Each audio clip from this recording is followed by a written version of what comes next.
All right, so we got the cross collar choke from the back. We have a couple different variations of the bow and arrow. Now this is one of those like, hey, how we doing YouTubes? All right, we're just gonna try it for a few minutes because I don't expect everybody to get this, but it's still fun to do. All right, so this is actually going to be one of the few times where the bottom arm is the most important arm. Okay, you're going to fake like you're going for the choke, which is perfectly fine because you want them to come up and defend because the bottom hand's going to come up and it's going to reach and grab the wrist. Okay, all I'm doing is reaching from the underside, no thumb grip on the wrist and pulling it back to the person. From here, I'm going to step, and pull him to me. As I'm doing this, he's going to want to defend. He's not going to want to be here. So he's going to start scooting his butt away, typically. He's given the space he needs. As long as I've got this grip on his hand, it's mine. So what I'm going to do is I'm just going to keep my foot tight against the thigh, and I'm going to push him away and kick my right leg over his head. And now I have a nice little arm bar. It's so nice. It's so pretty. All right. So this is very effective when you're trying to do positions like this and somebody defends you, because they're going to. Nobody likes to be like, oh, I'm going to get choked now. So the bottom hand, just reach up and grab their own wrist. Nice and tight, pull it nice to you. You're going to step like you still want to. Get the grip, and as he starts to scoot away or defend, I'm going to push him, kick over the head. I'm going to keep this grip I have to bring to me nice and tight. I immediately want to grab. Squeezing my knees nice and tight together. And I'm just going to find the thumb, go the opposite direction, and fall back slowly. How fast I did that is how fast I'd like to see it. If you're ripping back, throwing your body and back to the mat, and your arms attached, it's not going to be good for your partner. Right? You're underneath the shoulder, so the shoulder or the elbow is isolated. Okay. So one more time. Get the grips. I go for the collar. He defends. Bottom hand comes up, reaches and pulls, grabs the wrist, locks it nice and tight to them. I'm going to step as he starts to scoot away. I'm going to push and kick over the head. Bring it to me. Find the thumb. Done.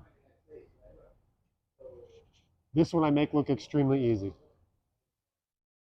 The difficulty will be when you're scooting down, pushing them away to kick that outside leg over the head. That's going to be the hardest part for all you. Why? I don't know. But be careful not to kick your partner in the head. That's usually where the problem comes in. Somebody gets kicked in the head. So as you push away, kick over, lock your knees together. This grip stays on the arm. Find the thumb. Fall back slowly. Knees have to be pinched to isolate the shoulder. Your elbow should be above the groin line. If the elbow's below the groin line, with the rule of thumb of the arm bar, it's out. Elbow has to be above the groin line. Okay? Any questions on this? I need to see it again. Yes.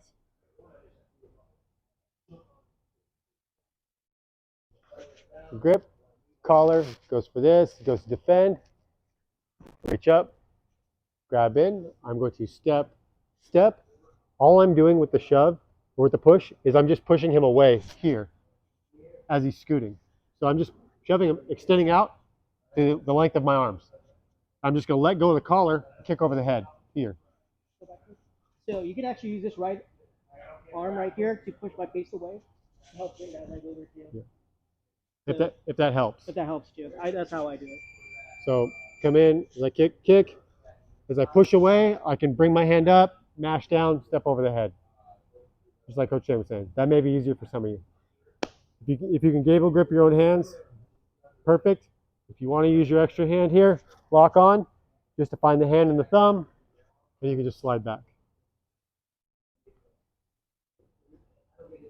Want to try it now? Sir.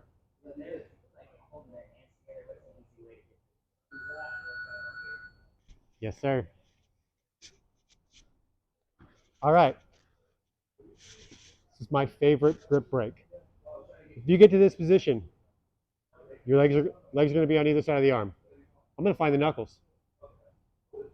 I'm gonna get mine on lapel. I'm gonna come up over the top. And I'm gonna pull. I just find the hands, however they're grabbing. So yeah, so I did a gable and then Yeah, if he's getting the S grip, let's grip now. I'm just going to reach over the top of the knuckles, figure four my own hand. I'm just going to roll to the head and pull out. He gets that grip, the gable grip again. I find the knuckles. I use the blade of my wrist over the top here, and I just pull. Easy, easy ways to break people's grips. Everybody's always grabbing like the hands. You see this nonsense. My favorite is when they're doing this. This is the best thing in the world to watch as a coach's perspective, because you're like, this is not working, and you're like, you're right, but this is. So everything stays nice and tight. This grip here is awesome, especially if you're having trouble holding the arm to you, because you want to keep the tricep to your chest.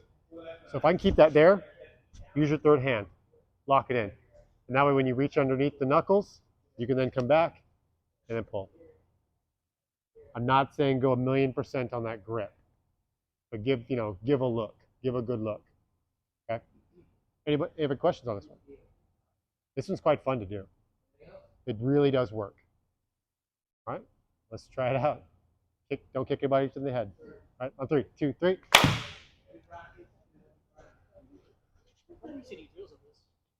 We did.